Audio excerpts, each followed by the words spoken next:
রাসেল ভাইয়া ও প্রিয় শ্রোতা বন্ধুরা, আশা করছি আল্লাহর অশেষ রহমতে আপনারা সবাই ভালো আছেন ও সুস্থ আছেন। আমিও আল্লাহর রহমতে ভালো আছি, আলহামদুলিল্লাহ।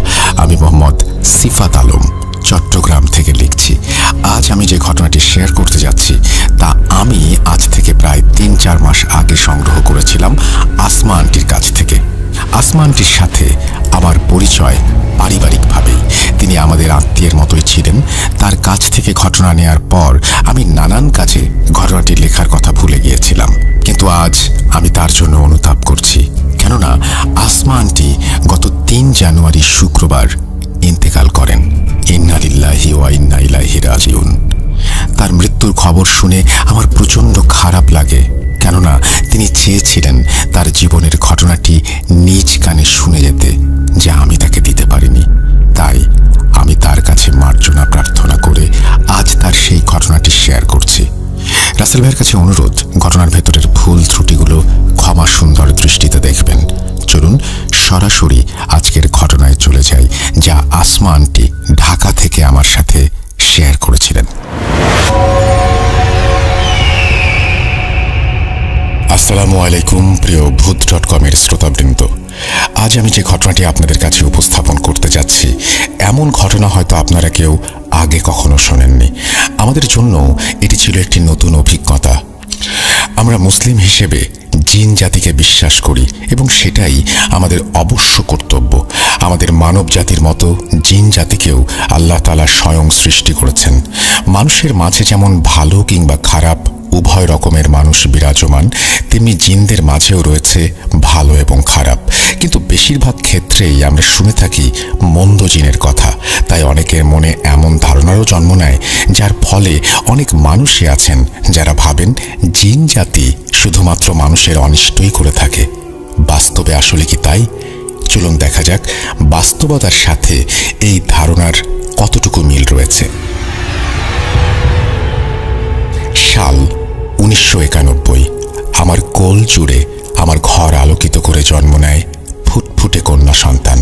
ফুটফুটে সেই কন্যা সন্তান ছিল অতিশয় সুন্দরী, ঠিক যেন ছোট্ট এক পরী। আমার জীবনে এত সুন্দর কোনো মেয়ে আগে কখনো দেখিনি। এটা আমি আমার মেয়ের মা হিসেবে গর্ব করে বলছি না, বরং আল্লাহকে সাক্ষী রেখেই সত্যি কথা বলছি। ধীরে ধীরে সে বড় হতে লাগলো, আর কেন জানি না আমি তার উপর নজর লাগার ভয় পেতে শুরু করলাম। সে যেমনই ছিল সুন্দরী, তেমনি ছিল জ্ঞানী এবং কথা বলতেও ছিল খুব পটু। মানুষের সামনে এলে এমন সব কথাবার্তা বলতো যে লোকেরা তার প্রশংসার জোয়ারে ভেসে যেতে শুরু করত। আর আমি ভাবতাম কেউ যেন আবার নজর লাগিয়ে না দেয়। আমি প্রতিদিন তার পড়াশোনার জন্য তাকে কিছুটা চাপ দিতাম, আর পড়ানোর সময় নানান গল্পে নানান ছলে তাকে বোঝাতাম বাইরের লোকজনের সামনে এভাবে কথা বলতে নেই। অনেকেই হাসি ঠাট্টা করে, যা তার বা আমার চোখে পড়ে না, কিন্তু সে আমার কথা তেমন একটা পাত্তাই দিত না। বয়স কম জন্যই হয়তো আমি তাকে 5 বছর বয়সে হিজাব পরানো শিখিয়েছিলাম, যেন তার সৌন্দর্যের কিছুটা অংশ ঢাকা পড়ে, বিশেষ করে তার বড় বড় কাঁধে চুল। হিজাব পরার কারণে শুধুমাত্র ওর ছোট্ট মুখটা বের হয়ে থাকতো, আর তাকে দেখে যেন কোনো বিড়াল ছানার চাইতেও কম মনে হতো না। ওর আচরণ প্রায় 12 বছর পর্যন্ত একই রকম ছিল। আমরাও সবাই ওকে নিয়ে খুশি ছিলাম, আর খুশি থাকবই না বা কেন? সে যত কথাই বলুক না কেন, কখনোই কাউকে আঘাত করে বা কারো সাথে বেয়াদবি হয় এমন কোনো কথা তার মুখ দিয়ে কখনোই বের হতো না, আমরা শুনিনি। কিন্তু সে যখন 12 বছরে পা দিল, হঠাৎ করেই কেমন যেন পুরোপুরি বদলে গেল। আমরা ভাবছিলাম এটা হয়তো তার বাড়ন্ত বয়সের কারণে হরমোনের পরিবর্তনের জন্য হচ্ছে, তাই আমরা এই বিষয়টি তেমন একটা পাত্তা দেইনি। ধীরে ধীরে সে কেমন যেন একটু অন্যরকম হয়ে গেল, রিজার্ভ হয়ে গেল। সারাক্ষণ আল্লাহর ইবাদত নিয়ে ব্যস্ত থাকতো আর সিজদায় পড়ে থাকতো, যদিও সে ছোট থেকেই নামাজ রোজার প্রতি খুবই সতর্ক ছিল। আমার মেয়ের নামটা এখনো বলা হয়নি। আমার মেয়ের নাম খুব শখ করে আমি পরি রেখেছিলাম। মূলত তার সৌন্দর্যের ওপর ভিত্তি করেই ছোট থেকে পরি বলে ডাকতে ডাকতে ওই নামটাই হয়ে যায়। পরীর হঠাৎ এমন বদলে যাওয়ার শুরুটা আমরা পাত্তা না দিলেও ধীরে ধীরে ব্যাপারটা আমাদের মনকে নাড়া দিতে শুরু করে। তাই একদিন আমি তার সাথে এসব বিষয়ে কথা বলার চেষ্টা করলাম। আমি তাকে বললাম, মা পড়ি, তোমার কি কিছু হয়েছে, কোনো সমস্যা? আমাকে বলো, যদি তোমার কোনো সমস্যা থেকে থাকে আমি শুনতে পারি, আমার সাথে এসব নিয়ে আলোচনা করো। আগে তো তুমি সবার সাথে খুব গল্পগুজব করতে, বাসায় অতিথি এলে তাদের সাথে একসাথে থাকতে, কাজিনদের সাথে খেলতে, কিন্তু এখন কি হয়েছে? এত রিজার্ভ হয়ে গেছো কেন? তুমি তো নিজেকে একেবারেই ঘরে বন্দি করে রেখেছ। সে আমার কথা শুনে একগাল মিষ্টি হেসে আমাকে সান্ত্বনা দিতে লাগলো আর বলল, এমন কিছু না মা, আমার শুধু মনে হয় বেশি বেশি সময় আল্লাহর সাথে কাটানো উচিত। আমি এতেই নিজের মনে প্রশান্তি খুঁজে পাই। আগে কি করে আনন্দ পেতাম সেসব নিয়ে চিন্তা করো না মা, এখন আমি আল্লাহর সান্নিধ্যেই বেশি আনন্দ পাচ্ছি। ওর কথা শুনে মা হিসেবে আমি বেশ খুশি হই। একজন মায়ের এর থেকে বেশি আর কি চাওয়ার আছে? এত অল্প বয়সে দিনদার মেয়ে কতজনের ভাগ্যেই বা জোটে। এসব নিয়েই আমাদের জীবন হেসে খেলে কেটে যাচ্ছিল। জীবন নিয়ে আমাদের কারোর বিন্দু মাত্র কোনো অভিযোগ ছিল না। একদিন আমার এক বান্ধবী প্রায় 2.5 বছর পর আমাদের বাসায় আসে। তারা অন্য শহর থেকে আমাদের শহরে নতুন শিফট হয়ে এসেছিল। আমি নানান বিষয় নিয়ে তার সাথে কথা বলতে শুরু করি। একে তো ছোটবেলার বান্ধবী, তাও আবার এতদিন পর দেখা। সেও একে একে তার সব কথাগুলো বলতে শুরু করে। কথার এক পর্যায়ে সে জানায় তার নাকি বিদেশি 2টি তোতা পাখি আছে।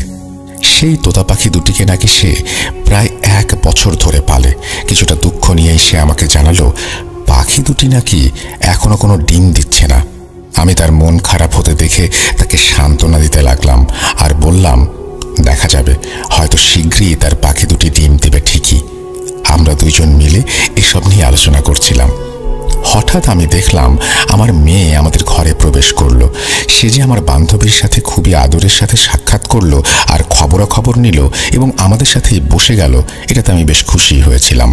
আমি অবাক হচ্ছিলাম যে আজ সূর্য কোন দিক দিয়ে উঠল, যে আমার মেয়ে আজ রুমের বাইরে বের হয়ে এসে আবার নিজে থেকে কথাও বলছে।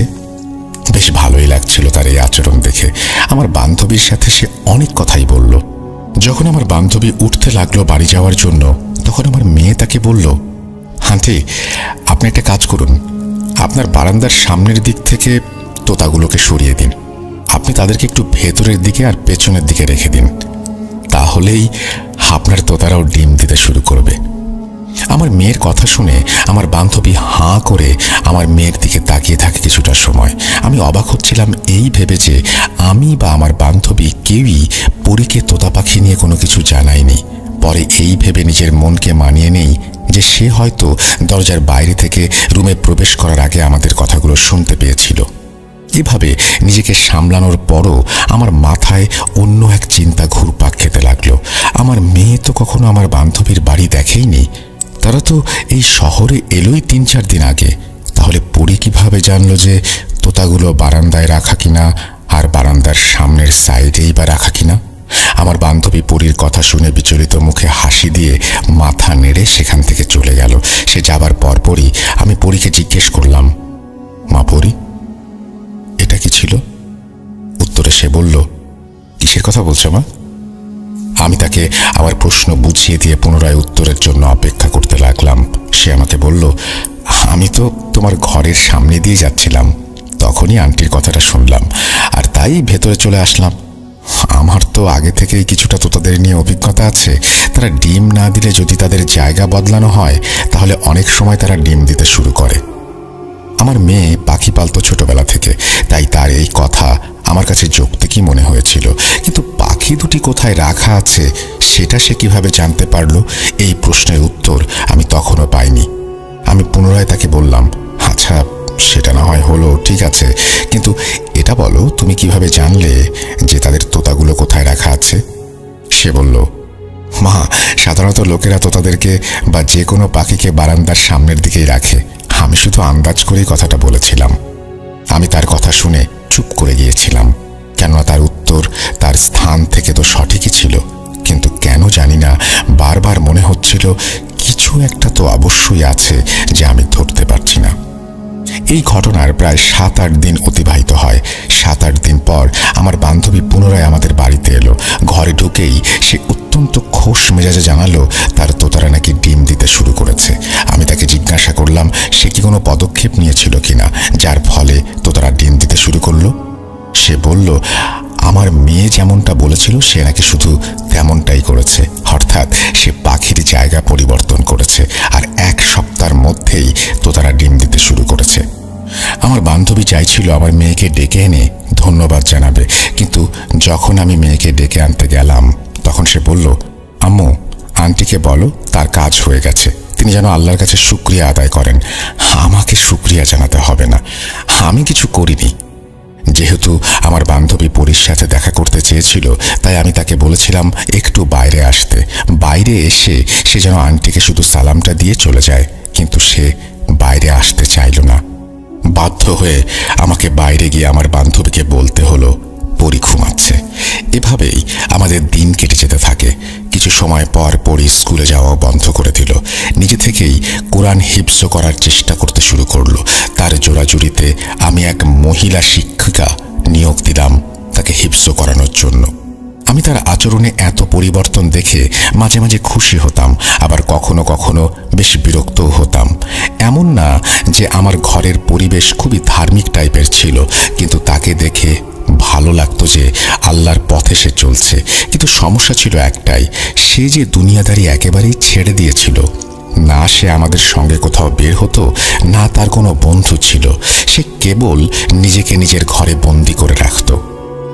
একদিন আমার অন্য আর এক বান্ধবী আমাদের বাসায় এলো, যে কিনা আমাদের সব থেকে কাছের বান্ধবী ছিল। সে এসে আমার কাছে এক প্রকার কেঁদেই ফেলল। সে তার দুঃখের কথা আমাকে জানাতে শুরু করলো। সে বলেছিল যে তার স্বামী নাকি বাড়ির দিকে একদমই কোনো খেয়াল রাখছে না, এমনকি আমার বান্ধবীকেও নাকি সময় দিচ্ছে না। সকাল থেকে রাত পর্যন্ত বাইরেই থাকে, রাতে বাড়িতে আসলে তার মুড খারাপ থাকে। আমি তার কথা শুনতে শুনতেই খেয়াল করলাম আমার মেয়ে ঘরে ঢুকছে। আমার মেয়েকে দেখে আমার বান্ধবী তার চোখের পানি মুছে নিয়ে হাসতে হাসতে আমার মেয়ের সাথে কথা বলতে শুরু করলো। সে বলল, পরী তুমি তো অনেক বড় হয়ে গিয়েছো দেখছি, তুমি কেমন আছো মা?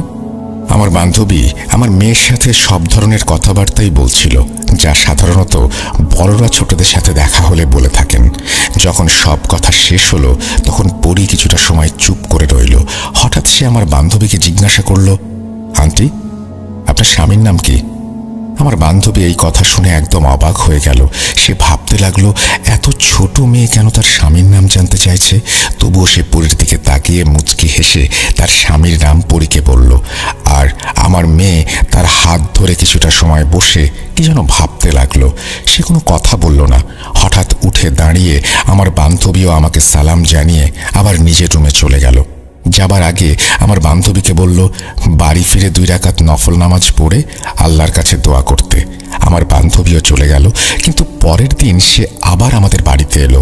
এবারে তাকে খুব খুশি খুশি মনে হচ্ছিল, যেন সে কোনো লটারি জিতে গেছে। সে আমাকে বলতে লাগলো যে তার স্বামী রাতের বেলা বাড়ি এসেছিল আর তার জন্য নাকি বিশাল বিশাল সব উপহারও নিয়ে এসেছিল। তার স্বামী তার কাছে নাকি হাত জোর করে মাপ চাইছিল আর বলছিল, মাফ করে দাও আমায়। এই বলে সে নিজের মুখেই নাকি স্বীকার করে সে অন্য এক মহিলার সঙ্গে জড়িয়ে গিয়েছিল। ওই মহিলার কাছে নাকি সে প্রতারণার শিকার হয়েছে। সে নাকি নিজের ভুল বুঝতে পেরেছে। আমার বান্ধবীও তাকে মাফ করে দেয়। তার কথা শুনে আমার কাছে কিছুই বোধগম্য হচ্ছিল না। সে অনর্গল নিজের মতো করে কথা বলে যাচ্ছিল। সে বলল, তোর মেয়ে তো খুব বুঝদার দেখি। দেখ, কালই সে আমার স্বামীর নাম জিজ্ঞেস করেছিল আর আমাকে 2 রাকাত নফল নামাজ আদায় করতে বলেছিল। 1 রাতের মধ্যেই সে সোজা হয়ে গেছে। আমার বান্ধবীর কথা শুনে আমি কি ভাববো না ভাববো কিছুই বুঝতে পারছিলাম না। পরপর 2টি অলৌকিক ঘটনা ঘটে গেল। কিভাবে ঘটলো আর কখনই বা ঘটলো কিছুই মাথায় আসছিল না। আমার বান্ধবী তার কথা শেষ করে নিজের মতো করে চলে গেল। আমি পরীর ঘরে গিয়ে সব কথা তাকে জানলাম।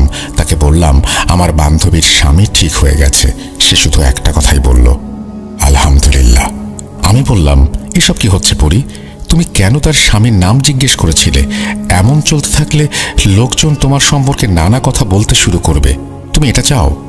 সে বলল, আম্মু আমি তো শুধু নিঃস্বার্থভাবে আল্লাহর দরবারে দোয়া করি আর আল্লাহ তাআলা আমায় কবুল করে নেন। এখানে কেউ কেন কিছু বলবে?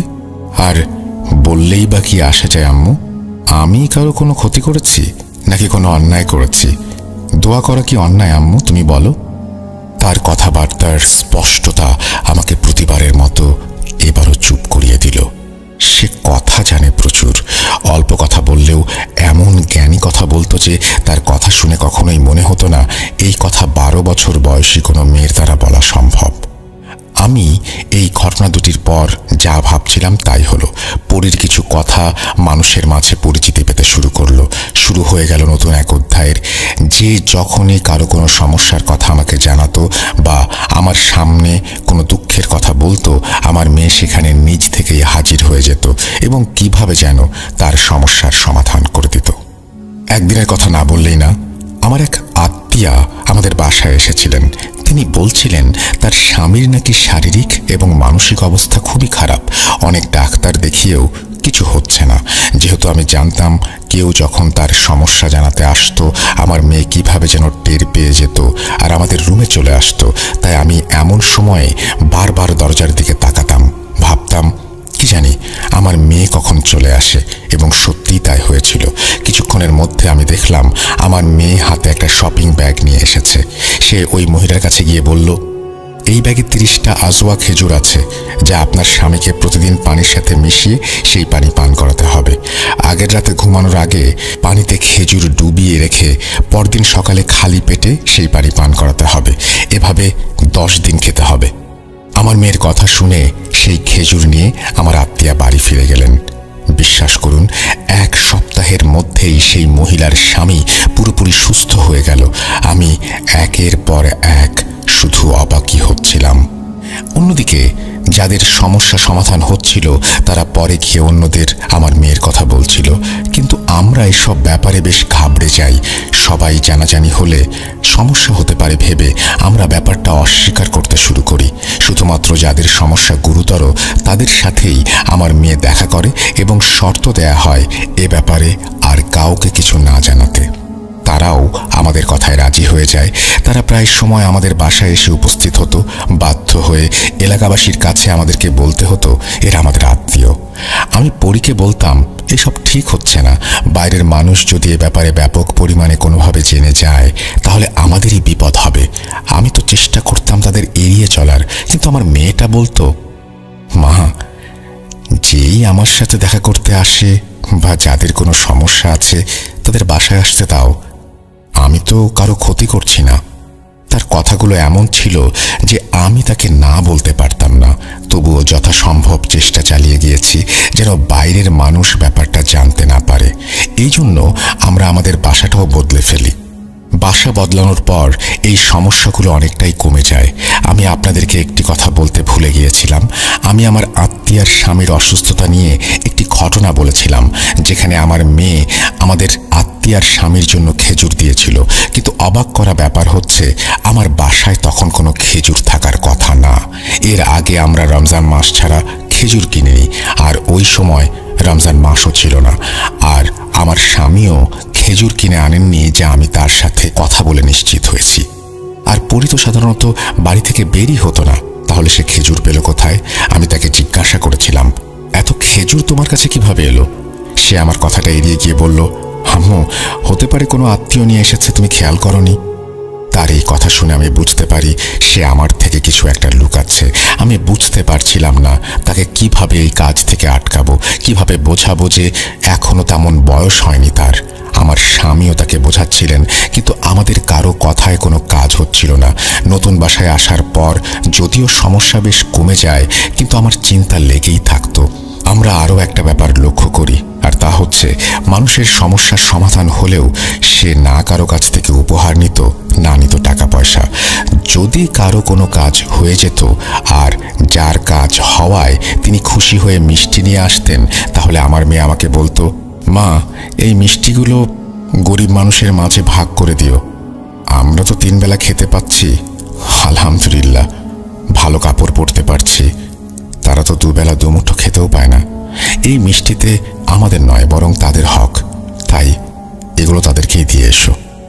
তার কথা শুনে ক্রমশই আমি অবাক হতাম, এত কম বয়সী মেয়ে এত দামি দামি কথা কিভাবে বলতে পারে। আমি তখনও জানতাম না যে এর সাথে অন্য কোনো কিছু আছে। এই বিষয়টার ধারণা আমি সেই দিন পেলাম যেদিন আমি তার অন্য এক রূপ দেখলাম। যখনই মানুষ তাদের সমস্যাগুলি নিয়ে আসতো আমি সব সময় তার পাশে বসে থাকতাম আর সবকিছু পর্যবেক্ষণ করতাম এবং শুনতাম। আমি দেখলাম কিছু মহিলা একজন মহিলাকে জোরপূর্বক ধরে নিয়ে আসছেন। সেই মহিলা নিজেকে ছাড়ানোর জন্য আপ্রাণ চেষ্টা করছিলেন, কিন্তু তারা তাকে খুব শক্ত করে ধরে রেখেছিলেন। সেই মহিলার মুখ থেকে অদ্ভুত আওয়াজ বের হচ্ছিল। কখনো সে কুকুরের মতো ঘেউ ঘেউ করতে শুরু করে, তো কখনো তার মুখ থেকে শেয়ালের মতো শব্দ হয়। যেসব মহিলা তাকে ধরে নিয়ে এসেছিলেন তারা বলতে লাগলেন এই মহিলার জিনের সমস্যা আছে। তাদের কথা শুনে আমার মেয়ে বলল, একে আমার সামনে বসিয়ে দিন।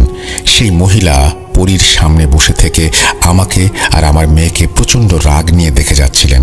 কুকুর যেভাবে কামড় দিতে আসে ঠিক সেভাবে সেই মহিলা পরীর দিকে বারবার মুখ বাড়িয়ে তাকে কামড় দিতে আসছিলেন। আমি সেই দৃশ্য দেখে ভীষণ ভয় পেয়ে গিয়েছিলাম। আর যখন তার সাথে আসা মহিলারা বললেন যে এর জিনের সমস্যা আছে, তখন আমি তো ভেতর থেকে আরো বেশি ভয় পেয়ে গেলাম।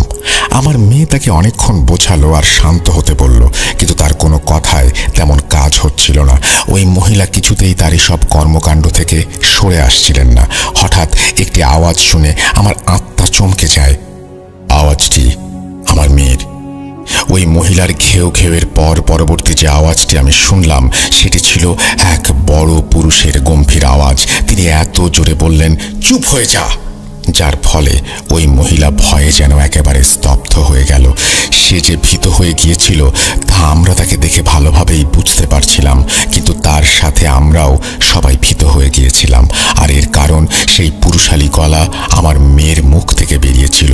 আমি আমার মেয়ের পাশেই বসেছিলাম, কিন্তু তার সেই গলা শুনে আমি উঠে দাঁড়িয়ে গেলাম। আমার মেয়ের মুখ দেখে আমি নিজেও ভয় পেয়ে গিয়েছিলাম। তার মুখটা ছিল একেবারে ভয়ার্ত লাল। পুরুষালী গলায় সেই মহিলাকে ডাকলো, যার ওপর জিন ভর করেছিল। তার ওপর জিন উপস্থিত থাকার পরেও সেই মহিলা এতটা ভয় পেয়ে যায় যেন কিছু একটা দেখে সে প্রচণ্ড ভয় পাচ্ছে। কাছে যেতেই পরি তার হাত ধরল এবং একই পুরুষালী গলায় তাকে জিজ্ঞেস করতে লাগলো, কি করছিস এসব? এই মহিলাকে কেন এত বিরক্ত করছিস? আমার প্রশ্নের জবাব না দিলে সমস্যা নেই, কিন্তু আমার হুকুম না মানলে সমস্যা হবে তোর। এবার ভেবে দেখ কি করবি। পরীর কথা শুনে সেই মহিলার ওপর ভর করা জিন পরীর সামনে একেবারে বাচ্চা ছেলের মতো কাঁদতে শুরু করলো। তার অবস্থা এমন ছিল যেন মাছকে কেউ পানির বাইরে বের করে নিয়ে এসেছে। সে বলল, হুজুর আমাকে মাফ করে দিন, আমি আর বিরক্ত করব না। আমি জানতাম না এরা আপনার কাছে আসবে। সে সব বলতে বলতে যেভাবে চিৎকার করছিল আর বলছিল, মেরো না আমায়, মেরো না, মনে হচ্ছিল যেন কেউ সামনে আছে যিনি কিনা তার উপর ক্রমাগত আক্রমণ করে যাচ্ছেন। হঠাৎ সেই মহিলা পরীর পায়ে পড়ে গেলেন আর বলতে লাগলেন, হুজুর আমাকে মাফ করে দিন। আমি সবচেয়ে বেশি অবাক হচ্ছিলাম এই ভেবে যে সে আমার মেয়েকে হুজুর বলছে কেন। এরপর মহিলা সেখান থেকে চলে গেলেন। তিনি কিছুক্ষণের জন্য অজ্ঞান হয়ে পড়ে রইলেন। কিছু সময় পর আমার মেয়েও আবার স্বাভাবিক হয়ে গেল। মহিলার জ্ঞান ফিরে এলো আর তিনিও স্বাভাবিক হয়ে গেলেন এবং তারা সকলেই প্রস্থান করলেন। যখন সব মহিলারা চলে গেল তখন আমি পরীকে জিজ্ঞেস করলাম, পরী এসব কি হচ্ছে? তুমি কিভাবে এমন পুরুষের মতো করে কথা বলতে পারো? তখন সে কিছুটা চুপ হয়ে রইল। আমিও তার উত্তরের অপেক্ষা করছিলাম। সে নীরবতা ভেঙে বলল যে সে আমাকে একটা কথা বলতে চায়। সে আমাকে অনুরোধ জানায় মানুষের সাহায্য করতে, আর এই সব কিছুতেই তাকে নাকি একজন ভালো জিন সাহায্য করছে। তিনি পরীকে মানুষের সহায়তার জন্য একটা মাধ্যম বানিয়েছেন, আর যেহেতু এটি ভালো কাজ আর মানুষের সেবা করা আর তাদের বিপদ আপদে পাশে দাঁড়ানো মুসলিম হিসেবে সবার কর্তব্য, তাই সে এটাকে মেনে নিয়েছে। আমি তার কথা শুনে তাকে জিজ্ঞাসা করলাম, কি বলছো তুমি? তুমি কি বুঝতে পারছো তুমি কি বলছো? এর মানে কি কোনো ভালো জিন আছে তোমার সাথে? এটা কি আদৌ আমার পক্ষে মেনে নেওয়া এত সহজ হবে? আগেও আমি জিজ্ঞেস করেছি তোমার কাছে তোমার কোনো সমস্যা আছে কিনা, তুমি কিছুই বলনি।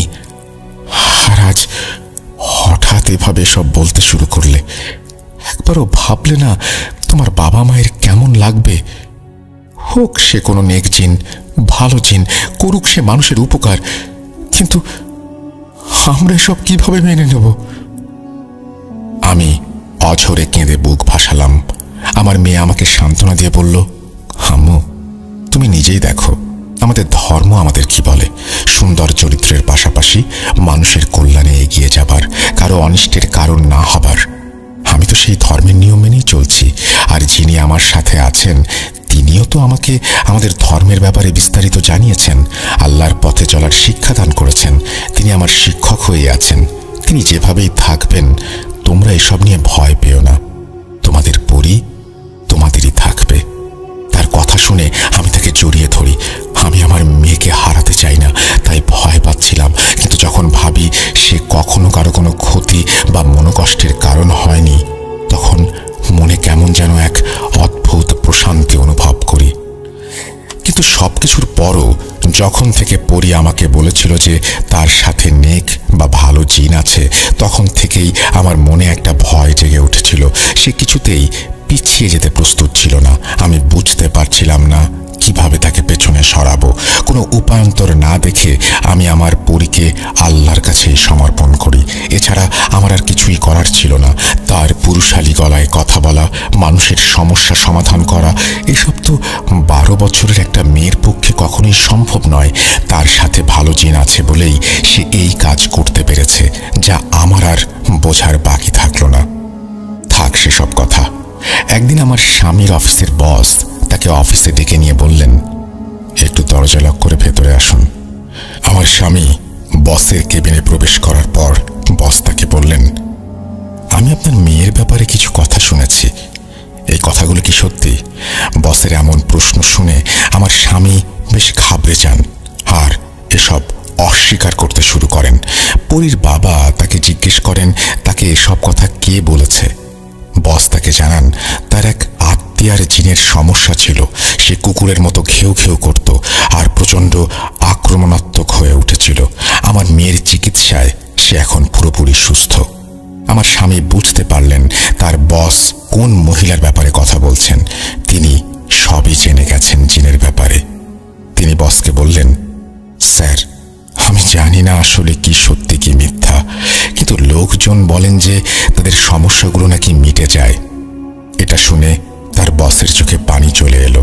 তিনি বললেন, আমি গত 10 বছর ধরে এত বড় এক পরীক্ষার মধ্যে আছি, তোমাদের সে কথা কি আর বলবো। তারপর তিনি কাঁদতে কাঁদতে আমার স্বামীকে বললেন, আমার একটা ছেলে আছে, তার বয়স প্রায় 30 বছর। 20 বছর বয়স পর্যন্ত সে খুব ভালোই ছিল, নিয়মিত কলেজে যেত, অনেক বন্ধুও ছিল। কিন্তু এরপর কি যে হলো কেউ জানে না।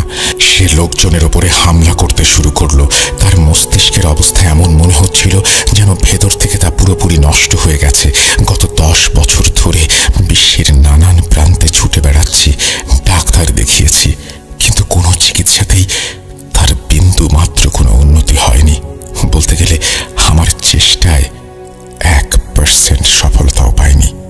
সে এতটাই বেপরোয়া আর হিংস্র হয়ে উঠেছে যে গত 10 বছর ধরে আমরা তাকে শেকল দিয়ে বেঁধে রেখেছি। তাকে ঘুমের ইঞ্জেকশন দিয়ে ঘুম পাড়ানো হয়। সে সারাদিন শুধু পাগলের মতো চিৎকার করে। বসের ছেলের এই অবস্থার কথা শুনে বসের চোখে পানি দেখে আমার স্বামীর চোখেও পানি চলে এসেছিল। বস তাকে অনুরোধ করেন পরীর সাথে এ ব্যাপারে কথা বলার জন্য। আমার স্বামী তার বসকে আশ্বাস দেন যে তিনি পরীর সাথে এই ব্যাপারে কথা বলবেন। রাতে যখন আমার স্বামী বাড়ি ফিরে এলেন, তখন তিনি সরাসরি পরীর ঘরে চলে গেলেন এবং সব কিছু তাকে জানালেন। পরী তখন তার বাবার কাছে সেই ছেলের নাম জানতে চাইল। আমার স্বামীর মনে পড়ল তিনি সেই ছেলের নাম জিজ্ঞাসা করতে ভুলে গেছেন। তিনি আগামী দিন ছেলের নাম জেনে আসবেন বলেন। পরের রাতে যখন পরীর বাবা বাসায় এলেন, তিনি তখন বসের ছেলের নাম জেনে এসেছিলেন। পরীকে নাম বলার পর পরী বাবাকে বলল, আব্বু, আমাকে 3 দিন সময় দিন, তারপরই আমি ওই ছেলের সম্পর্কে জানাতে পারবো। দেখতে দেখতে 3 দিন পার হয়ে গেল। পরী বলল, সেই ছেলের একটা না, বরং অনেক সমস্যা আছে, আর এই সমস্যাগুলো তার সাথে হয়েছে কারণ সে কালো জাদু শেখার চেষ্টা করেছিল, কিন্তু তাতে সে ব্যর্থ হয়। আমার স্বামী পরীর বলা কথাগুলো তার বসকে জানিয়ে দেয়। বস এটা শুনে নিজের চেয়ার থেকে লাফিয়ে উঠে বললেন, ভাই, তোমার মেয়ে তো 100% ঠিক বলেছে। আসলে তার এই কথা পুরোপুরি সত্যি। ছোটবেলায় আমার ছেলে খারাপ সঙ্গে পড়ে গিয়েছিল আর খারাপ বন্ধুদের সাথে মিশে জাদু টোনা শিখতে শুরু করেছিল। তারপর থেকেই তার সাথে সবকিছু ঘটতে শুরু করে। অনেক বাধা দেবার পরেও লুকিয়ে লুকিয়ে সে সব করত। এরপর আমার স্বামীর বস আমার স্বামীর পায়ে পড়ে যান, ভাই দয়া করে তোমার মেয়েকে বলে আমার বাচ্চার চিকিৎসা করিয়ে দাও, এই কাজে যত টাকা লাগে আমি দেব। বসের এমন ব্যবহার দেখে আমার স্বামী আর মানা করতে পারলেন না। আমার স্বামী তাকে বললেন চিন্তা না করতে, পরি এসব করতে কোনো টাকা নেয় না, আর যদি তার পক্ষে সম্ভব হয় তাহলে সে অবশ্যই চিকিৎসা করবে। আমার স্বামী বাড়ি ফিরে এসে পরির সাথে এই বিষয়ে কথা বলল। পরি সব শুনে বলল, বাবা আমি তো প্রস্তুত আছি, কিন্তু আমার সঙ্গে যিনি আছেন তিনি আমাকে এই কাজ করতে দিতে চাচ্ছেন না। পরির কথা শুনে আমি পরিকে জিজ্ঞেস করলাম, এর মানে কি আম্মু? সে বলল, মা যিনি আমার সাথে আছেন তিনি বলছেন যে এই কাজ করতে গিয়ে আমার জীবন বিপন্ন হতে পারে। তিনি আমাকে নিজের মেয়ের মতো দেখেন, তাই তিনি আমাকে এই কাজ করার অনুমতি দিতে চাইছেন না। এই কথা শুনে আমি এবং পরির বাবা দুজনেই খুব চিন্তায় পড়ে গেলাম। পরির বাবা বললেন, আমি কালই আমার বসকে সব বলবো। আমরা আমাদের মেয়ের প্রাণের ঝুঁকি নিয়ে কোনো কিছু করতে পারি না। বাবার কথা শুনে পরি বলল, বাবা এসবের কোনো দরকার নেই, আমি আমার সাথে থাকা জিনকে রাজি করাবো। জীবন ও মৃত্যু তো আল্লাহর হাতে, যদি আমার ভাগ্যে থাকে তাহলে এভাবেই আমার মৃত্যু হবে, আর যদি অন্যভাবে লেখা থাকে তবে তাই হবে। কার মৃত্যু কিভাবে হবে সে ব্যাপারে স্বয়ং আল্লাহ ব্যতীত আর কেউ জানেন না। তোমরা এ নিয়ে ভেবো না। আর মা তুমি না আমাকে আল্লাহর কাছে সোপর্দ করেছ, তাহলে এসব নিয়ে কেন দুশ্চিন্তা করছো? অনেক কথা খরচের মাধ্যমে সেই রাতে পরি আমাদেরকে কিভাবে জানি না রাজি করিয়ে ফেলে। পরবর্তী 1 সপ্তাহ পর্যন্ত পরি আমাদের সাথে এই বিষয়ে আর কোনো কথাই বলেনি। তারপর 1 সপ্তাহ পরে সে বাবার কাছে গিয়ে বলল, আব্বু আমি তাকে রাজি করিয়ে নিয়েছি, এখন আমি সেই ছেলের চিকিৎসা করতে চাই, তুমি আঙ্কেলকে জানিয়ে দাও, আজ রাতেই আমি যেতে চাই। যখন আমার স্বামী তার বসের সঙ্গে যোগাযোগ করলেন, এই ব্যাপার জানালেন, তখন তিনি সেই মুহূর্তেই আমাদের নিতে চলে এলেন। যখন আমরা তাদের বাড়িতে পৌঁছালাম তখন আমরা হতভম্ব হয়ে গেলাম। তার শক্তির ঊর্ধ্বে আমার স্বামীর বস আমাদের 3 জনকে ছেলের ঘরের দিকে নিয়ে গেলেন। তাদের ছেলের অবস্থা দেখে আমারই চোখে পানি চলে এলো। তার মুখ, তার চুল আর দাড়ির জন্য দেখাই যাচ্ছিল না। জটা ধরা চুল আর দাড়ির জন্য তাকে দেখে বদ্ধ উন্মাদ মনে হচ্ছিল। তার মুখ থেকে লালা বের হচ্ছিল ক্রমাগত। যখনই আমরা দরজা খুলে সেদিকে তাকালাম, সে এমনভাবে আমাদের উপরে ঝাঁপিয়ে পড়ল যেন কোনো পাগল কুকুরের মতো সে আমাদের উপর হামলা করার জন্য এগিয়ে আসছিল, কিন্তু শেকলে বাঁধা ছিল জন্য সে আটকে গেল। এরপর আমার মেয়ে আমাদের 3 জনকে বলল, আপনারা সবাই রুম থেকে বেরিয়ে যান, যত খুশি আওয়াজ আসুক বা যাই হোক আপনারা কেউ ভেতরে আসবেন না যতক্ষণ না আমি নিজে থেকে আপনাদের ডাকবো। আমি আমার মেয়েকে একা সেই রুমে যেতে দিতে প্রচণ্ড ভয় পাচ্ছিলাম। আমাকে দেখে পরি আমার অবস্থা বুঝতে পেরেছিল, আর তাই সে আমাকে বলল, মা চিন্তা করবেন না, আমি একা নই, আল্লাহ আমার সাথে আছেন। তাহলে এখন আল্লাহর কাছে সোপর্দ করে দিয়ে আপনারা যান। এই কথা বলে হাসি মুখে আমার মেয়ে ভেতরে চলে গেল। যখন দরজা বন্ধ হলো মনে হলো ভেতরে যেন যুদ্ধ হচ্ছে আমার। কখনো মনে হচ্ছিল যেন ভেতরে বোমা ফাটছে, আবার প্রচণ্ড জোরে চিৎকার আর কান্নার আওয়াজ ভেসে আসছে। সেই রুমের ভেতরে কি হচ্ছে আমি কিচ্ছু জানি না। আমি জানি না কি ঘটে চলেছে। আমার মন ভেঙে যাচ্ছিল, কারণ আমার ছোট্ট মেয়ে, আমার পরি ভেতরে একা। 1 ঘন্টা আমার জন্য একেবারে কোনো কেয়ামতের থেকে কম ছিল না। তারপর আমি আমার মেয়ের হালকা আওয়াজ শুনলাম। আমি দরজা খুলে যখন ভেতরে গেলাম তখন দেখলাম সেই ছেলে অজ্ঞান হয়ে পড়ে আছে আর আমার মেয়ে আধা অজ্ঞান। আমরা দ্রুত মেয়েকে নিয়ে হাসপাতালে ছুটলাম। তাকে হাসপাতালে ভর্তি করানো হলো। সে খুবই দুর্বল হয়ে পড়েছিল। ডাক্তাররা বলেছিলেন তাকে 1 সপ্তাহ পর্যবেক্ষণে রাখতে। সে সময় ধীরে ধীরে ডেঙ্গু ছড়াতে শুরু করেছিল। পরীক্ষা নিরীক্ষার পর জানা গেল আমার মেয়ের ডেঙ্গু হয়েছে। আমাদেরকে তার সঙ্গে দেখা করার উপরে নিষেধাজ্ঞা জারি করা হলো। খুবই খারাপ অবস্থা হয়ে গিয়েছিল তখন। মাত্র 3 দিনের মাথায় আমাদের পছন্দের আর আমাদের আদরের পরি আল্লাহর কাছে চলে গেল। আমার স্বামী বলেছিলেন তার জানাজায় নাকি হাজার হাজার লোক হয়েছিল। আমার স্বামী আরও বলেছিলেন জানাজায় নাকি অনেকে প্রায় দেখতে একই রকমের বৃদ্ধ ছিলেন, যাদের পরনে ছিল লম্বা সাদা জুব্বা। আমার স্বামীর মতে মেয়ের জানাজায় জিনও সামিল হয়েছিল। আমার স্বামীর বসের ছেলে এরপর পুরোপুরি সুস্থ হয়ে যায়। আমি নিজেই তার সঙ্গে দেখা করে এসেছি। তাকে দেখে একদমই মনে হয়নি কিছুদিন আগেও সে শিকলে বাঁধা ছিল। আমার ছোট্ট পরী 12 বছরের জীবনে যেই কাজটা করে গেছে তা অনেকেই পুরো জীবনেও করতে পারেনি। সে ছিল আমার একমাত্র মেয়ে। দুঃখ তো মনে খুবই বেশি আছে, কিন্তু খুশিও লাগছে যে তার জীবন মানবতার জন্য উৎসর্গ করে গেছে সে। আল্লাহর ইবাদত করতে করতেই আমার মেয়ে চলে গেছে। এই বলে আসমা আন্টি তার ঘটনা শেষ করেন। ঘটনাটি যেমন শিক্ষণীয় তেমনি মর্মান্তিক। শিক্ষণীয় বিষয় এই যে মানুষের উচিত মানুষের পাশে দাঁড়ানো, কেননা মুসলিম হিসেবে এটাই আমাদের কর্তব্য। আর মর্মান্তিক কারণ 12 বছর বয়সে একজন মানুষ মানুষের সেবায় নিজের জীবন উৎসর্গ করে চলে গেছেন। মন থেকে শ্রদ্ধা আসছে পরীর জন্য।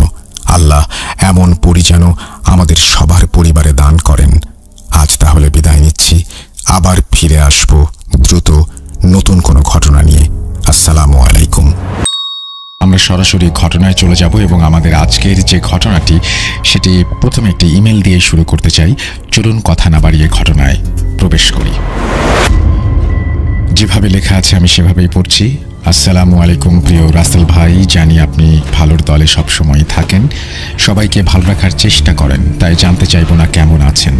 2017 থেকে আছি আর ভূত.com-এ 117 নম্বর এপিসোড থেকে আছি। রাসেল ভাই আমার পরিচয়টা গোপন রাখুন। তারপরে তিনি তার অ্যাড্রেস শেয়ার করেছেন, নাম ঠিকানা সবকিছু এখানে আছে, যেটা আমি বলতে চাচ্ছি না। তারপর তিনি লিখছেন, রাসেল ভাই আমি অনেক দিন আগে একটা রেকর্ড ক্লিপ পাঠিয়েছিলাম, হয়তোবা প্রচারযোগ্য হয়নি, তাই আজকে অন্য একটি বাস্তব ঘটনা লিখে পাঠাচ্ছি। প্রচারযোগ্য হলে লিসেনারদের সাথে শেয়ার করবেন। যাক, কথা না বাড়িয়ে ঘটনায় চলে আসি। ঘটনাটি 1995-96 মধ্যে কুমিল্লা জেলা সদরের কোনো এক গ্রামে ঘটে। তার আগে একটু বলে নিচ্ছি, লোকটার সম্পর্কে না হয় ঘটনার প্রথম অংশে শুনে লিসেনাররা ভাববেন এই টাইপের লোকদের আবার প্যারানর্মাল ঘটনা হয় নাকি। আমি যার ঘটনা বলবো সেই লোকটির একটাই বদভ্যাস, মদ্যপান। কিন্তু ঘটনাটি ঘটে সে যখন দুনিয়ার মায়া ত্যাগ করে তখন। যাক, আসা যাক মূল ঘটনায়। ঘটনা বলার সুবিধার্থে লোকটির ছদ্মনাম ব্যবহার করছি। ধরে নিলাম লোকটির নাম চারু মিয়া।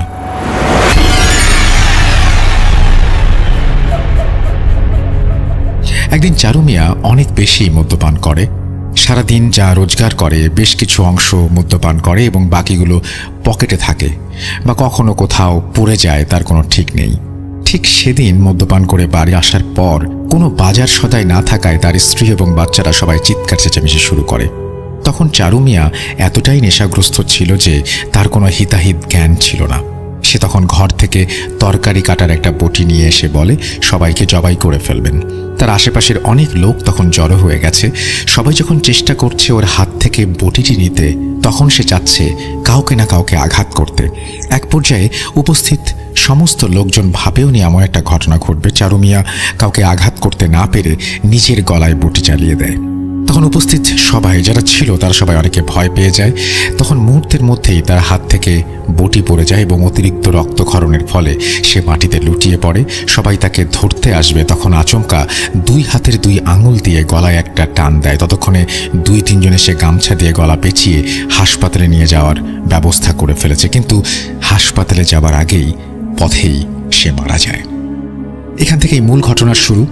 সে আত্মহত্যা করলেও সে যেহেতু সুস্থ মানুষ ছিল না, তাই গ্রামের কবরস্থানে তাকে দাফন করতে কোনো বাধা ছিল না এবং দাফন কাজও অনেক দ্রুত করা হয়। তার মৃত্যুতে যারা উপস্থিত ছিল তাদের অনেকেই সেই চোখের সামনে ভয়ানক আত্মহত্যা দেখে মারাত্মকভাবে ভয় পেয়েছিল।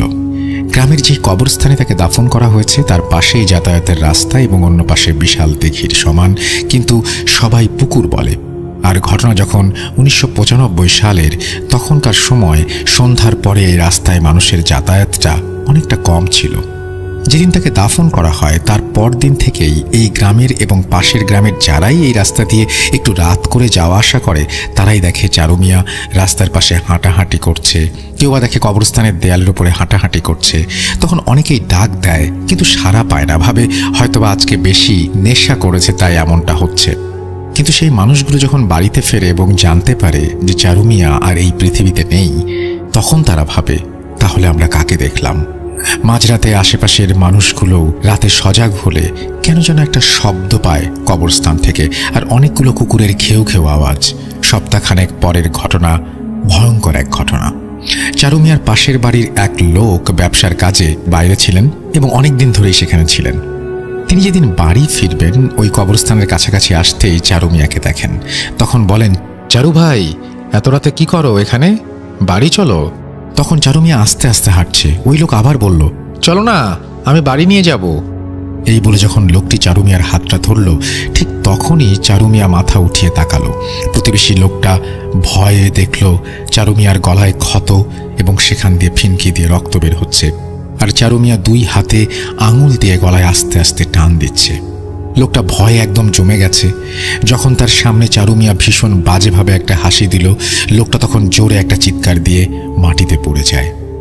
তার যখন জ্ঞান ফেরে, কবরস্থানে পাশের বাড়িতে বাড়ির অনেক মানুষ তাকে ঘিরে আছে, কিন্তু সেই ভদ্রলোক প্রায় 3 দিন কোনো কথাই বলতে পারে না।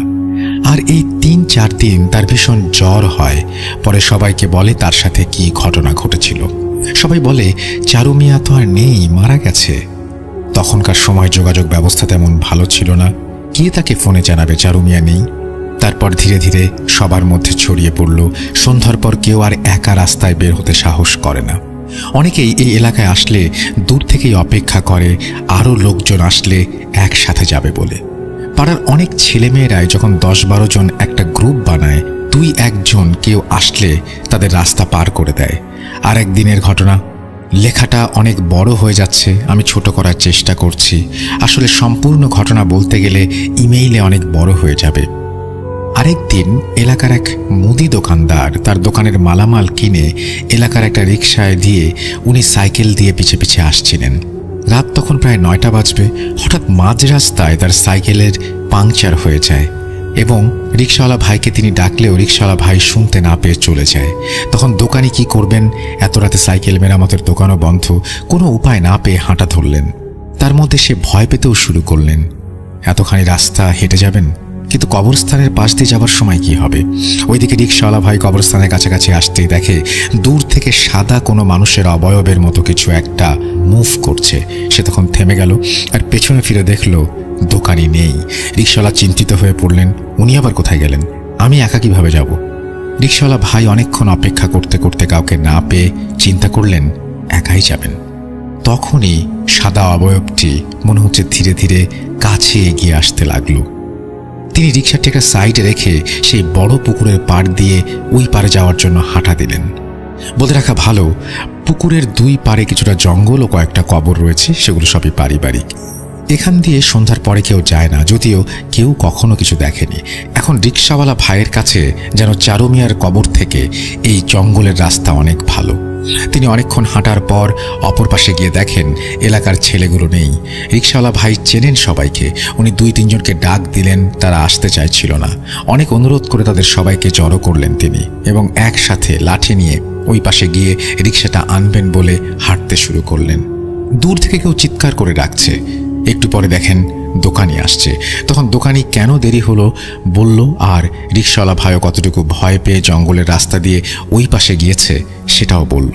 ওই পাশে গিয়ে ছেলেগুলো বলল এক কথা, তারা আজকে শুধুমাত্র 3 জন করে 2 পাশে ছিল।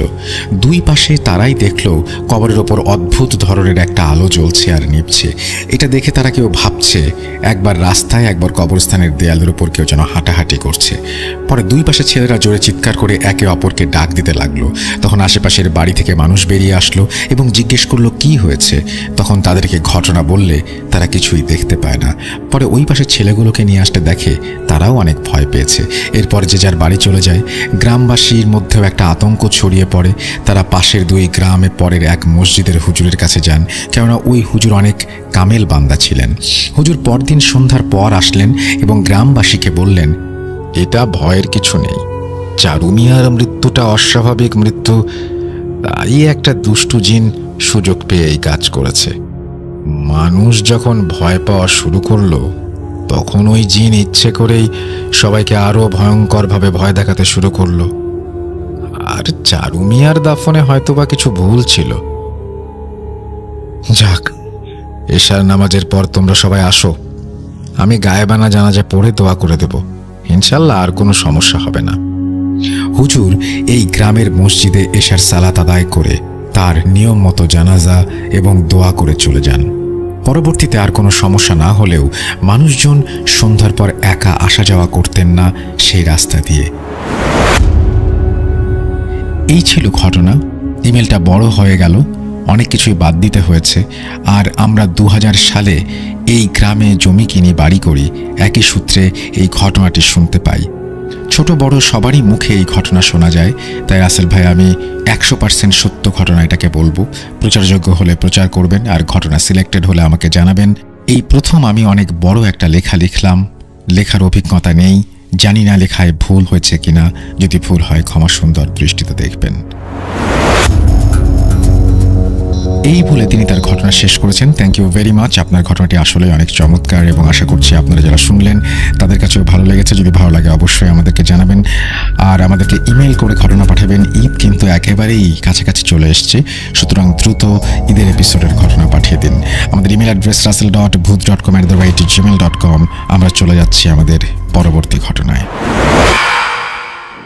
যাই হোক, আমরা কথা না বাড়িয়ে সরাসরি ঘটনায় চলে যাব। আমরা চলে যাচ্ছি আমাদের পরের ইমেইলে এবং আশা করছি এই ইমেলটা আপনাদের ভালো লাগবে। যেভাবে লেখা আছে আমি সেভাবেই পড়ছি। লিসেনার্স, স্টোরি টেলার সবাইকে সালাম, স্পেশালি রাসেল ভাই ও আফনান ভাই, কারণ আমি দুজনেরই অনেক বড় ফ্যান। রাসেল ভাই, আপনি আমার ঘটনাটি পড়ে শোনালে আমি খুবই খুশি হব। আসসালামু আলাইকুম, আশা করি ভালো আছেন।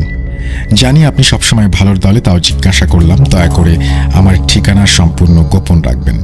আমি সময় নষ্ট না করে সরাসরি ঘটনায় চলে যাচ্ছি। ঘটনাটি মূলত আমার দাদাকে নিয়ে, যিনি তৎকালীন সময়কার স্বনামধন্য পীর বংশের একজন কামেল পীর ছিলেন।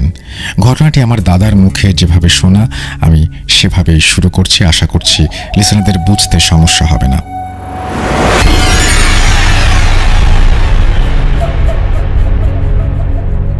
ঘটনার সময়কাল 1970-এর মাঝামাঝি দিকে। আমাদের গ্রামটা তখন অত্যন্ত অজপাড়া গা। আমার বয়স তখন এই ধরুন 16 কি 18। আমি তখন আমাদের বাসা থেকে বেশ দূরে একটা মাদ্রাসা ছিল, সেই মাদ্রাসায় পড়তাম এবং বোর্ডিংয়ে থাকতাম। তো একদিন হলো কি, মাদ্রাসার বড় হুজুর আমাকে ডাকলেন এবং বললেন, হামিদ মিয়া, তোমাকে আজকে আমার সাথে পাশের একটি গ্রামে যেতে হবে। আমি জিজ্ঞাসা করলাম, হুজুর কেন? হুজুর গম্ভীর স্বরে আমাকে বললেন, ওই গ্রামে কিছুদিন যাবত একটু সমস্যা হচ্ছে, আমাকে মাগরিব বাদে সেখানে যেতে বলা হয়েছে, তাই তোমাকেও নিয়ে যাই।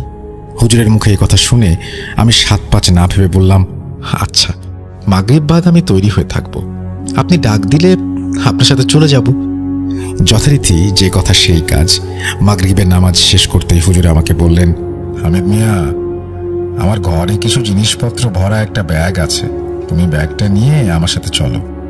তৎকালীন সময় কোনো যানবাহনের অতটা চলাচল ছিল না, তাই হুজুর আর আমি পায়ে হেঁটে রওনা দিলাম পাশে গ্রামের উদ্দেশ্যে আমাদের যাত্রা।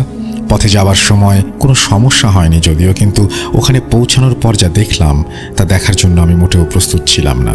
আমি মূলত যেই বাড়ির উদ্দেশ্যে ওইখানে যাই, ওইখানে পৌঁছানোর পর দেখি সেই বাড়ির উঠোনে 3টা লাশ শোয়ানো আছে।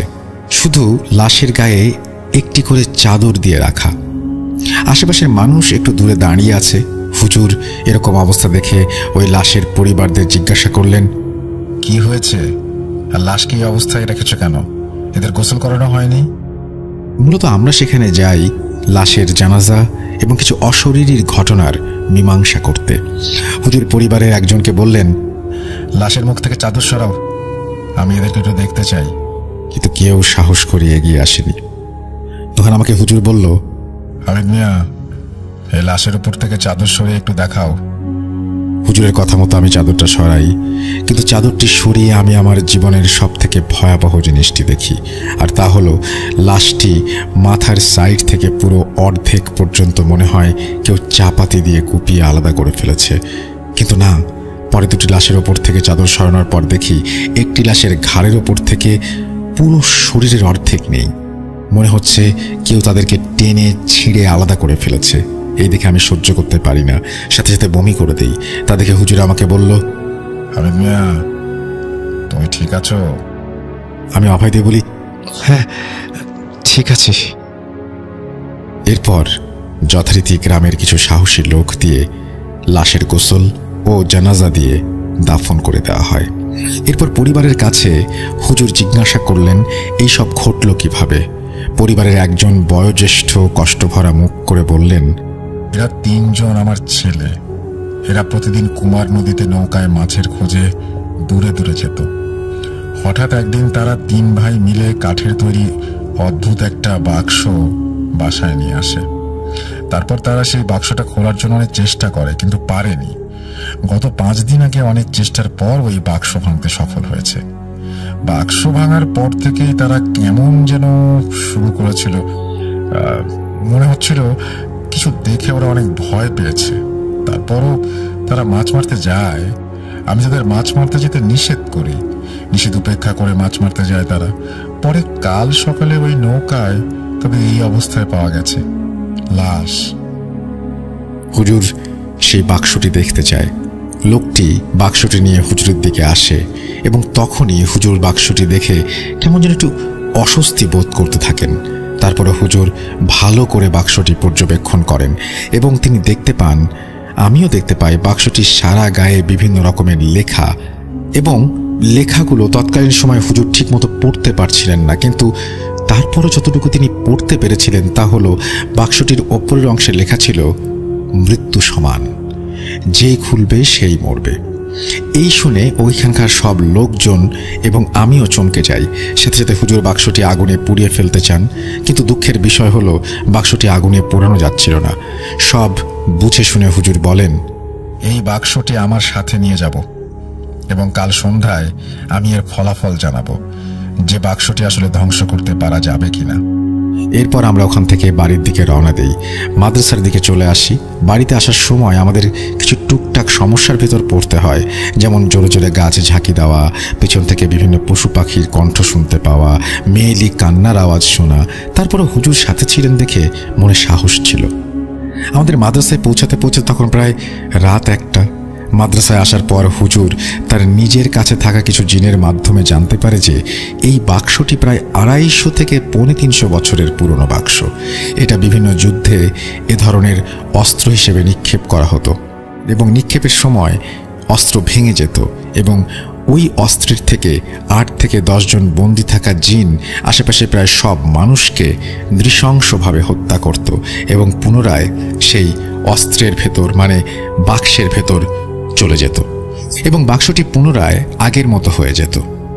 এই কাজে এই বাক্স তৈরি করা হতো এবং তারা আরও বলে এই বাক্স তৈরি হয়েছিল সুলাইমান আলাইহিস সালামের আমলে। তারা বলেন এরকম বাক্স পৃথিবীতে প্রায় 95 থেকে 96টি আছে। কালের বিবর্তনে এই বাক্সের ধরন ও আকার পাল্টিয়েছে। হুজুর তখন বলেন এই বাক্স ধ্বংস করা যায় কিভাবে?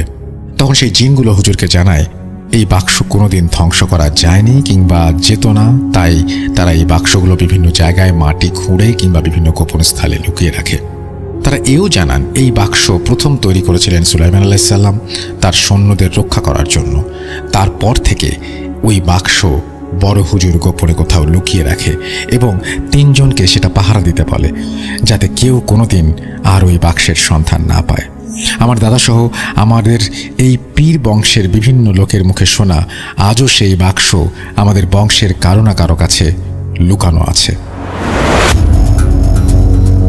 আমার ফ্যামিলি মেম্বারদের সাথে অনেক ধরনের ঘটনা ঘটেছে, সেগুলো আমি একে একে পাঠাবো।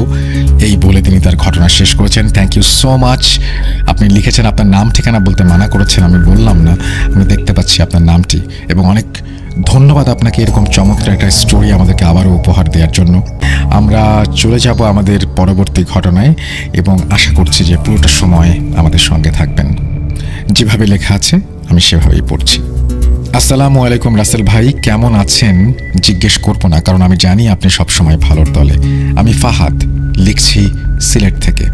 স্টুডিওতে এসে ঘটনা বলা আমার পক্ষে সম্ভব নয়, তাই আমি ঘটনাটি ভালো লাগলে পড়ে শোনানোর অনুরোধ করছি।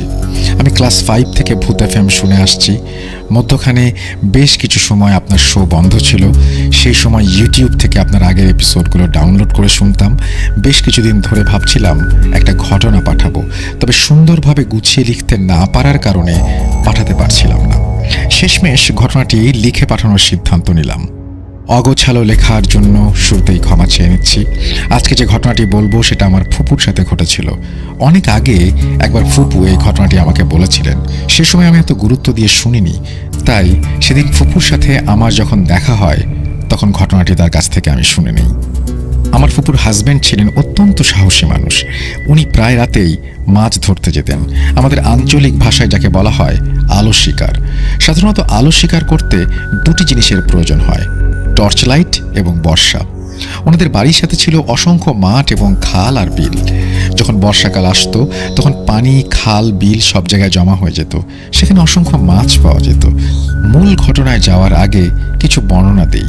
ওনাদের একতলা বিশিষ্ট একটি দালান ঘরটির সাথে একটি কাঁচা রাস্তা এবং কাঁচা রাস্তার সাথেই মেইন রোড।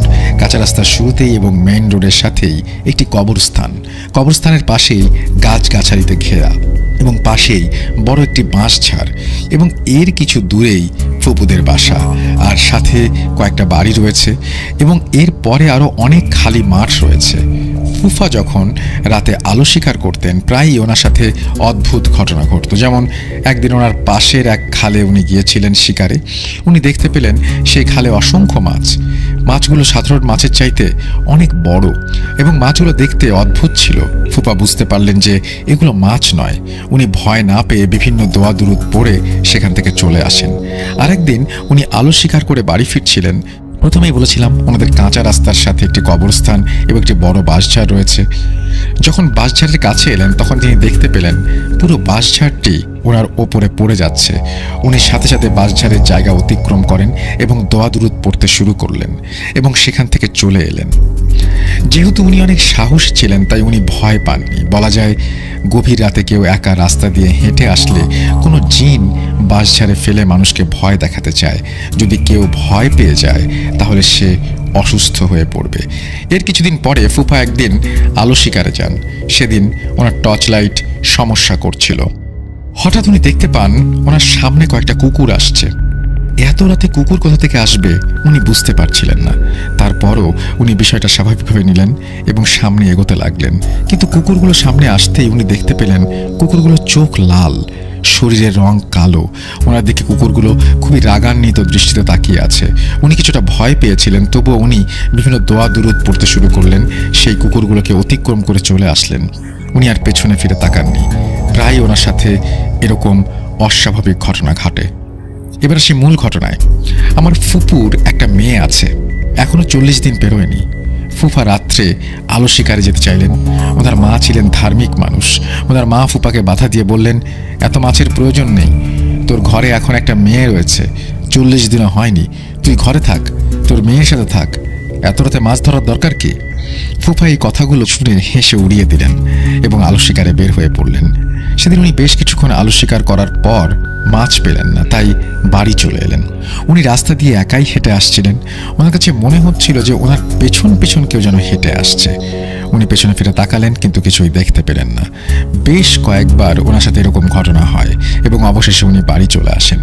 বাড়িতে আসার পর ফুপু এসে গেট খুলে দেন। উনি রুমে ঢুকেই বাথরুমে গিয়ে হাত পা ধুয়ে আসেন। ততক্ষণে ওনার মেয়ে ঘুমিয়ে পড়েছে। ফুপু ওনার জন্য খাবার এনে দেয়। খাবার খাওয়া দাওয়া শেষ করে ওনারা টুকটাক কথা বলছিলেন আস্তে ধীরে, যাতে ওনাদের মেয়ে ঘুম থেকে না ওঠে। বেশি কথা না বলে ফুপা ঘুমানোর জন্য বিছানায় যান। ততক্ষণে ফুপু থালা বাসন পরিষ্কার করছিলেন। হঠাৎ শুনতে পেলেন ওনাদের দরজায় কেউ আঘাত করছে। ঠক ঠক ঠক ঠক ঠক। ফুপু উঠে গিয়ে দরজা খুললেন। দরজা খোলার পর উনি দেখতে পেলেন বাইরে কেউ নেই, কিন্তু দরজা খুলতেই একটা প্রজাপতি এসে ঘরের ভেতরে ঢুকে পড়ল। কে এসেছে দেখার জন্য চাচা তাকিয়েছিলেন, কিন্তু কাউকেই দেখতে পেলেন না এবং উনি আর কিছু না ভেবে শুয়ে পড়লেন। ফুপুর চোখে তখনও ঘুম ছিল না, কিছুটা বিরক্ত বোধ করছিলেন, তাই এই বিষয়টাকে তেমন বেশি আমলে নেননি এবং দরজা লাগিয়ে উনি ওনার কাজ শেষ করেন। তখন ওনাদের ছাদে কি ঘটেছিল, ছাদের এপাশ ওপাশ আবার ওপাশ এপাশ এরকম একটা শব্দ হচ্ছিল। মনে হচ্ছিল যে কেউ একজন ছাদে হেঁটে বেড়াচ্ছে। ফুফা রেগে গিয়ে বললেন, এই কে রে, এত রাতে ছাদে কে হাঁটছে? উঠে আসবো নাকি যাবি? এরপর শব্দটা বন্ধ হয়ে যায়। তবে কিছুক্ষণ পর শব্দটা আবার হচ্ছিল। সকালে ফুপু ঘুম থেকে উঠলেন, কিন্তু প্রতিদিন ঘুম ভাঙতো ফুপুর মেয়ের কান্নার আওয়াজে। কিন্তু আজ উনি ঘুম থেকে উঠে দেখেন সকাল 8টা বাজছে, ওনার মেয়ে গভীর ঘুমে। উনি ভাবলেন এই ফাঁকে সকালের কিছু কাজ সেরে নেই। উনি যাবতীয় কাজ শেষ করলেন এবং দেখলেন ওনাদের মেয়ে তখনও গভীর ঘুমে। এর কিছুক্ষণ পর ফুফা ঘুম থেকে উঠলেন, মুখ ধুলেন।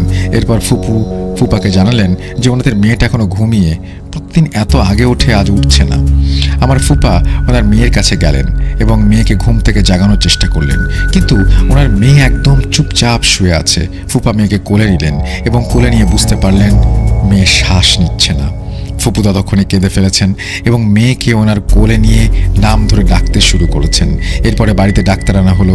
ডাক্তার এসে ফুপুকে জানালো যে বাচ্চাটি মারা গিয়েছে। ফুপুর কান্নায় বাড়ি প্রকৃতি সব নিস্তব্ধ হয়ে গিয়েছে। একদম সুস্থ সবল একটা বাচ্চা, তার এইরকম পরিণতি কিভাবে সম্ভব? তার মৃত্যুতে সবাই কষ্ট পেয়েছে, কেউই মেনে নিতে পারছে না এই মৃত্যুটা। বিয়ের মৃত্যুর বেশ কিছুদিন হয়ে গেছে। এর মধ্যে হঠাৎ ফুপার সেই রাতের ঘটনার কথা মনে পড়ে। উনি একজন হুজুরের কাছে যান এবং তাকে গিয়ে সেই রাতের ঘটনার কথা বলেন। হুজুর ফুপাকে বলেন উনি অনেক রাত করে বাড়ি ফিরেছিলেন, তাই কিছু হয়তো ওনার পেছন পেছন এসেছিল এবং সেটা প্রজাপতি রূপে তাদের ঘরে প্রবেশ করে। এরপর ফুপা বুঝতে পারলেন যে তার নিজের ভুলেই তিনি মেয়েটিকে হারিয়েছেন। এই বিষয়টা উনি ওনার মায়ের থেকে প্রথমে গোপন রাখেন, কিন্তু কিছুদিন পর উনি বিষয়টা জেনে যান। কিন্তু উনি ফুপুকে কিছু বলেননি, বলে আর কোনো লাভ নেই, যা হবার হয়ে গিয়েছে। এরপর কখনো ফুপা আর আলো শিকারে বের হননি। এই ছিল আমার ঘটনা। ভালো লাগলে শেয়ার করবেন, পড়ে শোনাবেন। লেখায় অনিচ্ছাকৃত ভুলের জন্য দুঃখিত। আমার নাম ফাহাদ আহমেদ। তারপরে তিনি তার কন্ট্যাক্ট নাম্বার শেয়ার করেছেন। Thank you very much Fahad আপনার ঘটনার জন্য। আশা করছি এই ঘটনাটি আপনাদের ভালো লেগেছে। আর এই ঘটনাটি আমাদেরকে যিনি পাঠিয়েছেন তার নাম উল্লেখ করে বলছি, যেভাবে উনি লিখেছেন আমি ঠিক সেভাবেই পড়ে শোনাচ্ছি। শুরুতেই সালাম জানাই, আমার নাম সিয়াম। রাসেল ভাই ভালো থাকার দলে, তাই কেমন আছেন জানতে চাইলাম না। অনিচ্ছাকৃত ভুলের জন্য ক্ষমা প্রার্থী। এটা আমার পাঠানো প্রথম ঘটনা। দুঃখিত, আমি অনেক দূরে থাকার কারণে স্টুডিওতে সরাসরি এসে ঘটনাটি বলতে পারছি না। বেশি কথা না বলে আমি ঘটনায় চলে যাব। আমার ছোটবেলার বন্ধু, আমার সাথে বেড়ে ওঠা এক বন্ধুর কথা, যে এখন প্রবাসে রয়েছে। আমি বেসরকারি একটি ইউনিভার্সিটিতে স্টাডি করছি এবং এটি কুমিল্লার হোমনা থানার খোদেদাউদপুর গ্রামে ঘটে যাওয়া একটি ঘটনা। আমি নিজেও এই ঘটনাটি দেখেছি। তাদের বাড়িটি ছিল আমাদের গ্রামের বিলের পাশে, আর ওইখানে মানুষ এত যাতায়াত করতো না, আর রাতে একদমই না।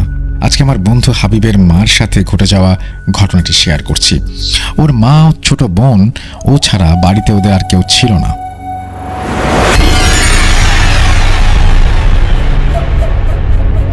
হাবিব প্রায় খেয়াল করতো রাতে ওর মা হুটহাট ওদের বাসা থেকে বের হয়ে যেত, কিন্তু সে তেমন সাহস পেত না মার পিছু নেবার। ওদের বাড়িতে ওদের একটা পোষা কুকুর ছিল, সে বুঝতে পারত আর মার পিছু নিত। রাতে বাসা থেকে বের হবার পর ওনার 2-3 দিন কোনো খোঁজ খবর পাওয়া যেত না। তারপর অনেক দূর থেকে খবর আসতো ওনাকে খুঁজে পাওয়া গেছে। তারপর তারা তাকে যে নিয়ে আসতো। একদিন ওকে খুঁজে পাওয়া যাচ্ছে না। সব সময়ের মতো এবার ওরা খবর পেল ওর মা অনেক দূরে এক গ্রামের এক বড় বটগাছের তলায় শুয়ে আছে। সে ঘটনা ওই গ্রামের পুরো গ্রামবাসী দেখেছে। এরপর হুজুর নিয়ে এসে ওনাকে ওই গাছ থেকে নামানো হলো। যে ঘটনা ওই গ্রামের পুরো গ্রামবাসী দেখেছে। তারপর হুজুর এসে ওনার মাকে যখন নামায়, তখনও গ্রামের মানুষজন উপস্থিত ছিল এবং হাবিবের বাবা তখন প্রবাসে ছিল ওর বড় ভাইয়ের সাথে। হাবিবের মেঝো ভাই সোহেল তখন ঢাকাতে ছিল। তখন তার মার এরকম অবস্থা দেখে উনি গ্রামে চলে আসেন। উনি আসার পর একদিন রাতে ওই কুকুরের আওয়াজ শুনতে পান এবং তার ঘুম ভেঙে যায়। দেখে যে ওনার পাশে ওনার মা নেই, দরজাটা খোলা। লাইট নিয়ে বাইরে যেয়ে দেখে ওনার মা ওই বিলের দিকে জমি জমার আইল দিয়ে হেঁটে হেঁটে চলে যাচ্ছে। উনি মা বলে জোরে জোরে ওনাকে ডাকতে থাকেন, অনেক পিছু নেওয়ার চেষ্টা করেন, কিন্তু ওনার মা কোনো রেসপন্স করছিল না। আর সোহেল ভাই যত দূরেই যাক ওনার মা ততটাই দূরে চলে যায়। এই পর্যায়ে সোহেল ভাই না পেরে বাসায় চলে আসে। এর 2-1 দিন পর তারা খবর পেল আমাদের গ্রামের পাশের গ্রামে বড় একটা বটগাছের নিচে তাকে পাওয়া গেছে এবং তারপর বিভিন্ন কবিরাজের কাছে তাকে নিয়ে যাওয়া হয়, কিন্তু কোনো সমাধান পাওয়া যায় না। তাদের মধ্যে এক কবিরাজ বলেছিল তাদের সাধ্যের বাইরে এই জিনের ক্ষমতা। তারপর সোহেল ভাইকে সেই বড় হুজুরের ঠিকানা দেয়া হলো। তারপর সোহেল ভাই সেই বড় হুজুরকে তাদের বাড়িতে নিয়ে আসে। বড় হুজুর বাড়িটি পর্যবেক্ষণ করেন এবং তারপর বড় হুজুর বলেন তাদের এই বাড়ি হলো এক বদ জিনের আস্তানা। সোহেল ভাইকে সে হুজুর বলল তারা যেন এই বাড়ি যত তাড়াতাড়ি সম্ভব ত্যাগ করে, কিন্তু তারা হুজুরের কথার মূল্যায়ন করল না। এভাবে অনেক দিন যাওয়ার পর হঠাৎ করে একদিন রাতে সোহেল ভাই খেয়াল করলো তার মা বিছানা থেকে উঠে কোথায় যেন চলে যাচ্ছে। তারপর সোহেল ভাই তার মাকে ধরে রাখার চেষ্টা করলো, কিন্তু সে তার সাথে শক্তিতে পেরে উঠল না। তার মা তাকে ছিটকে দূরে ফেলে চলে গেল। তারপর তার মার সাথে তাদের ওই পোষা কুকুরটিও চলে গেল। তারপর সোহেল ভাই তার মার পিছু নেয় এবং মাকে খুঁজে পায় না, কিন্তু কিছুটা দূরে যাওয়ার পর রাস্তার মাঝে কুকুরটাকে অজ্ঞান অবস্থায় দেখতে পায়। তারপর এদিক সেদিক কোথাও মাকে খুঁজে না পেয়ে সোহেল ভাই বাসায় চলে আসে।